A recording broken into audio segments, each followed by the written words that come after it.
বাচ্চাটা মাংসটা যে উপরে বুড়োই হাতে লইছে হেঁটে তো খারাপ লাগছে, তারপরে তো মরণই ভালো। মানে মাংস বাচ্চার হাতে থেকে কেড়ে নিয়ে গেছে। ধমক দিয়েছে, বাচ্চা হালাই দিচ্ছে। জাস্ট একটু বাচ্চাকে মাংস দিবেন, সে মাংসটা দিতে পারলেন না খাবার।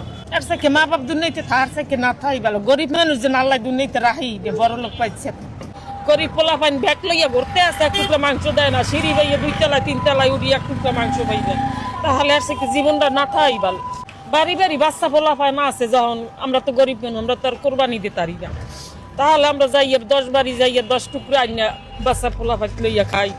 আজ যদি দুয়ারে দুয়ারে যাই 2 তলায় 3 তলায় উড়ি, তারা কয় দেওয়া হয়ে গেছে, তাই এখন না পরে পরে আইও, পরে আবার গেলে কয় দেওয়া হয়ে গেছে, আবার ধমক দিয়ে আবার করিয়ে দেয়, আবার কয় গেটের মধ্যে ঢুকতো না। তাই কি করবো, আর সে খারাপের কি আছে। অনেক বাড়িতে গেছি, হিসেব আছে কত বাড়িতে গেছি। যারা কোরবানি দিচ্ছে তাদের উদ্দেশ্যে কি বলবেন আপনি? একবার বড় লোক বানাও, খেরা জইয়া দরজা আটকাই খাইতে আরে এটি কোন হালালি হয় না, এটি হচ্ছে গরিবের হক। এটা ওরা দরজা আটকাই লইয়া খাইতে আছে। খালি ব্যাগ লইয়া বাসায় ফিরছি,